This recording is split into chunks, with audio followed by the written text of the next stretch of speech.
자, 한 주를 마무리하는 금요일 아침입니다. 부산의 문화예술의 다양한 소식과 이슈를 전해드리겠습니다. 플랜B 문화협동조합 이승욱 대표합니다. 함께합니다. 어서 오십시오. 예, 안녕하세요. 자, 플랜B의 문대 문화데이트.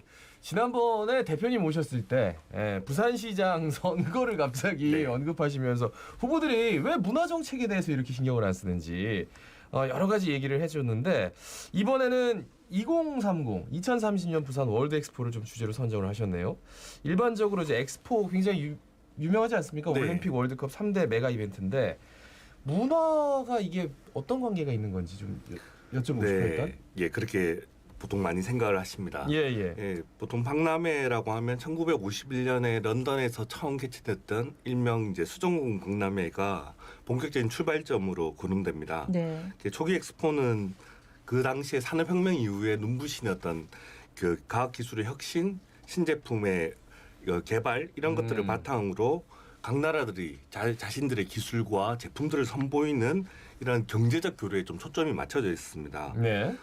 뭐 아까 제가 런던 그 크리스탈 팰리스 박람회를 말씀드렸는데 네네. 이 크리스탈 팰리스라는 별칭이 붙은 이유가 전시장입니다. 근데 이 전시장이 그 당시에 이제 한 500m가 넘는 이제 길이로 건설된 공간이었는데 이게 철제 구조와 유리로만 만들었습니다. 그 당시에 첨단 이제 네. 건축 기술이 이제 만들어진 1951년에 1851 1850. 예, 예. 와, 1851년이면 대단한 기술이네요. 그죠? 예. 그리고 뭐 그 뒤에도 보면 뭐 이 엑스포를 통해서 뭐 전화기, 전기기관차, 뭐 자동차, 그다음에 비행기 이런 뭐 현대인들의 삶을 근본적으로 바꾸는 이런 새로운 제품들과 기술들이 소개되고 또 확산되었습니다. 그런데 이제 과학기술 혁명이 이제 그 뭐 급속한 경제 성장을 가져왔지만 또 여러 가지 폐해를 가져오지 않았습니까? 네네. 그래서 20세기 중반부터는 이런 이제 과학기술 개발이라든지 경제 교류에만 초점을 맞출 것이 아니라 이제 이런 것이 초래한 인류가 당면한 문제들을 함께 고민하고 그다음에 그 인류가 같이 발전할 수 있는 어떤 지혜를 모아내는 이런 이제 그 주제들이 엑스포에 강하게 대두되기 시작했습니다.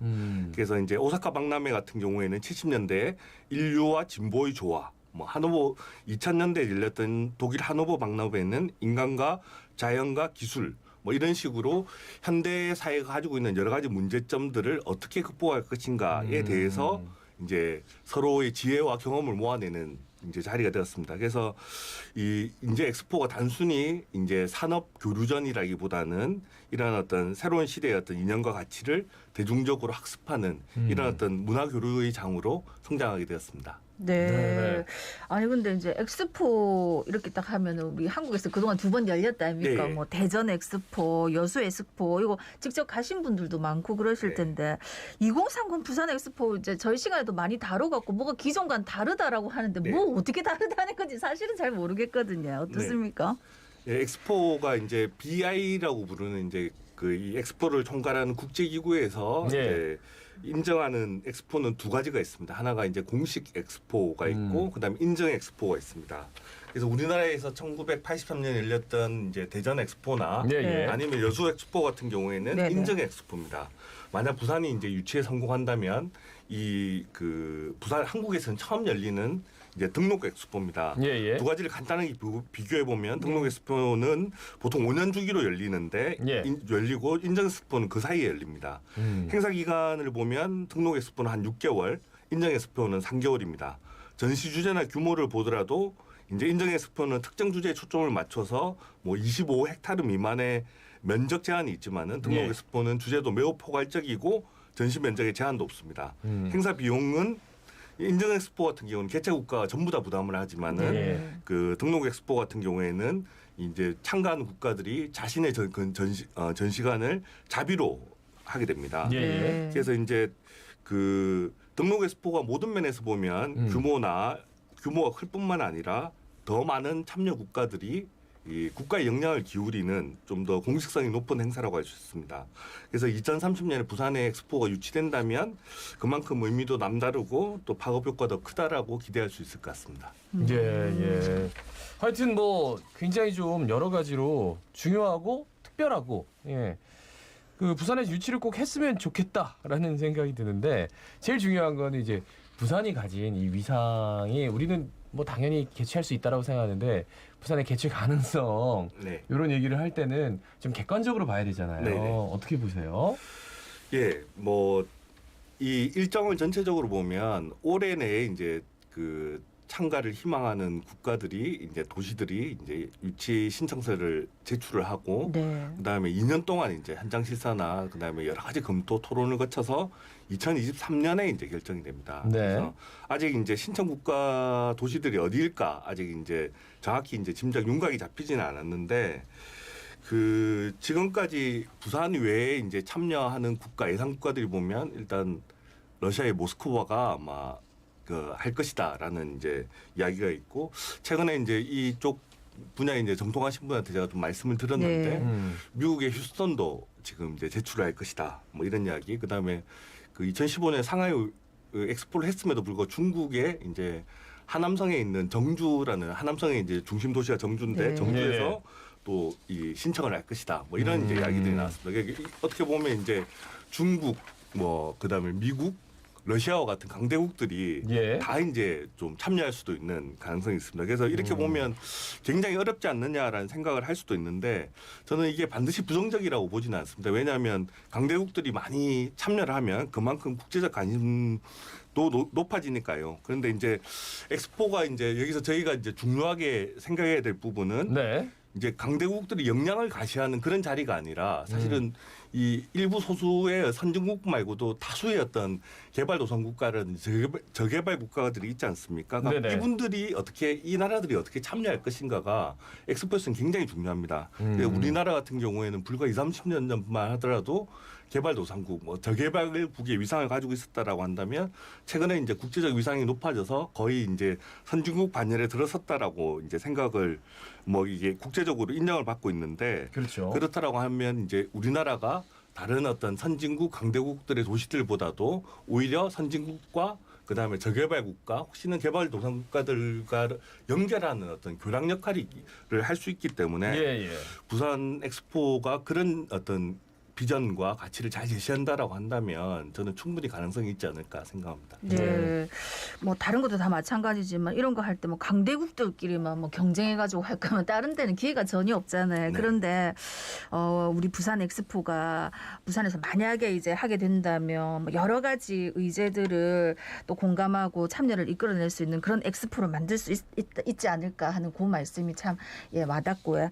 근데 이제 부산 엑스포가 그러면 어떤 비전을 제시할 건가? 이것도 굉장히 중요할 것 같은데 뭐 이 부분은 어떤 네. 말씀해 주시겠습니까? 작년에 이제 그 이 엑스포 지금 유치를 주관하는 산업 이제 자원부에서 이제 각 분야의 다양한 전문가들을 모시고 이제 그 주제를 개발하는 위원회를 12차례 이제 개최를 했었습니다. 그래서 저도 이제 부산 지역 여러 전문가들하고 여기에 참여를 했는데요. 네. 아직 이제 신적서를 올해 이제 말에 제출하니까 지금 제가 그 내용을 전부 다 소개해드리기는 좀 어렵습니다. 네네. 네네. 아직 청기 누설이 될 수도 있고. 네. 그래서 그래요? 청기 누설까지? 다 아시는 것 같아요? 아직 시작도 안 했는데? 네. 그리고 이제 또 1년 동안 또 앞으로 남은 1년 동안에도 아마 더 예. 많은 내용들이 아마 네. 생기게 될 것 같습니다. 근데 이제 뭐 다 아시다시피 지금 이게 올해 원래 작년에 열리기로 했던 이제 두바이 엑스포가 그렇죠. 올해 1년 코로나 네. 때문에 연기가 됐습니다. 그래서 그렇죠. 지금 이제 전 세계가 코로나라고 하는 전대미문의 어떤 위기에서 이 문제에 대한 어떤 해결을 위해서 다들 이제 노력하고 있는 시기입니다. 그래서 이제 그 뭐 지금 현재 올해 이제 백신이 나와서 이제, 그렇죠. 이제 조금 나아질 거다라는 기대도 있지만은 사실 연내에는 해결도 어렵고 이게 이제 또 다른 이제 바이러스 변종이라든지 새로운 어떤 감염병이 끊임없이 이제 재현될 수도 있다는 위기 때문에 사실은 이 부분에 대한 어떤 국제적인 그 이번 엑스포에서는 이런 것들이 어떤 주요한 어떤 관심사 중에 하나일 수밖에 없다라고 생각을 합니다. 네. 그래서 많은 전문가들이 지적하듯이 감염병의 원인이 이제 또 뭐 근본적인 원인이 사실은 이 생태의 파괴라든지 그 다음에 이제 뭐 최근에 이제 그 이제 뭐 백신 확보 경쟁에서 보다시피 뭐 선진국에 너무 치중이 됐다든지 네. 예, 예. 안 그러면 이 경제 위기의 어떤 문제들이 이제 동일하게 다 어려움을 겪는 것이 아니라 실직자들이라든지 자영업자들이 이제 더 사회적 약자들이 더 많은 어려움을 겪고 있는 것도 사실입니다. 그래서 이게 백신을 빨리 보급한다든지 의료적으로 대처하는 것도 중요하지만은 어떻게 보면 이번 일어났던 문제들의 그 위기들을 심화시키는 사회 체제의 어떤 전반적인 변화도 매우 이제 중요한 이슈라고 할 수 있습니다.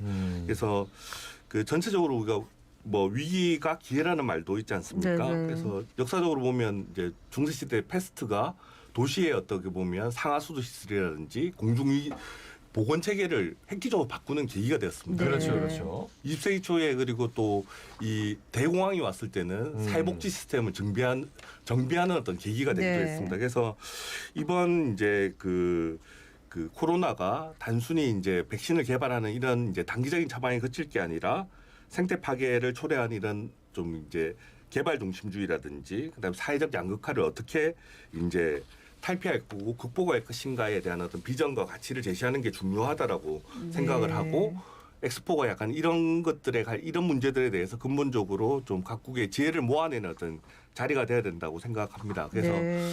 이 코로나 시기에 이제 한국이 비교적 다른 선진국에 비해서도 굉장히 높은 시민들의 참여의식이나 이런 것들로 잘 대처했다라고 보는데 또 그 결과로 이제 한국에 대한 관심들도 많이 높아졌습니다. 네. 그렇죠. 그래서 이런 시기에 이제 이런 어떤 코로나 시기를 대처하는 좀 시대 전환의 문제의식, 인류 공존의 어떤 문제의식을 잘 제시한다라고 하면 설득력이 있지 않을까 기대합니다. 그러니까 우리가 가만히 생각하면 늘 부산만 생각했지. 네. 부산이 아니라 이게 대한민국이 이제 엑스포를 개최하는 거거든요. 네네.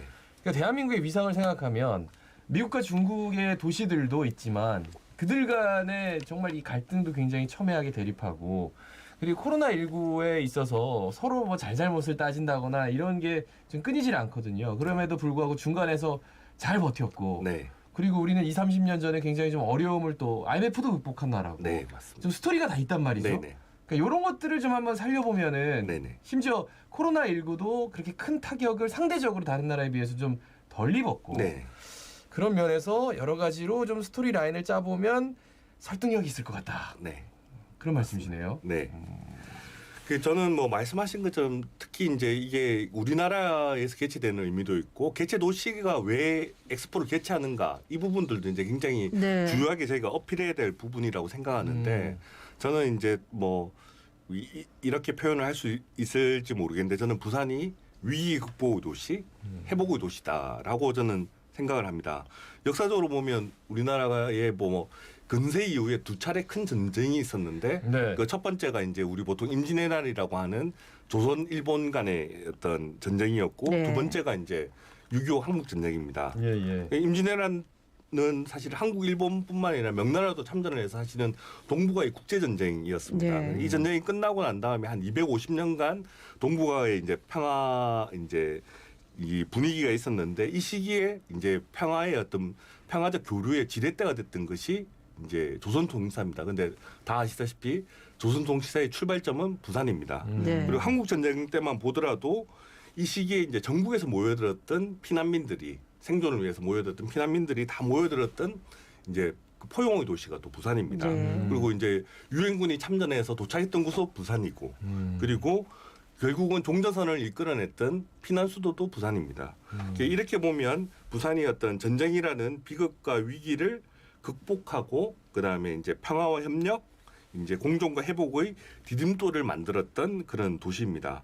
그래서 그리고 또 이제 그 한국 전쟁 이후에 보면 이제 모든 이제 구호 물품들이나 원조 물품들이 도착한 곳도 부산항입니다.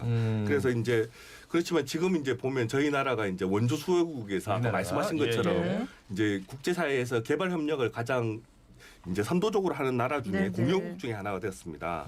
그리고 부산은 하나 아시안 회담을 정상회담을 두 차례 개최하면서 그 어느 도시보다도 이제 ODA라고 불리는 국제개발협력에 앞장서고 있습니다. 그래서 저는 이런 부산의 역사와 경험들을 잘 제시한다면 국제사회의 공감과 지지를 잘 이끌어낼 수 있지 않을까 그런 기대를 하고 있습니다. 예, 부산이 이렇게 중요한 도시였다니. 아니, 요즘 저 소리 북봉 뭐 이런 얘기하는데 예. 북봉 요즘 말로 신말로. 네네. 아니 이제 이 부산 엑스포 개최 예정지가 다 아시다시피 지금 한창 사업 진행되고 있는 북한 재개발 지구 아닙니까? 뭐 이걸 이제 잘 재개발해 갖고 구도심을 살리고 요런 것만 딱 그치는 게 아니고 어떻게 보면 새로운 가능성과 희망이 땅이 돼야 된다. 요런 말씀이시네. 네, 맞습니다. 저는 이제 북한 재개발 사업이 이제 부산이 이제 지속적으로 이제 최근에 인구도 줄어들고 이렇게 했는데 네. 쇠락하느냐 아니면 다시 한번 도약하느냐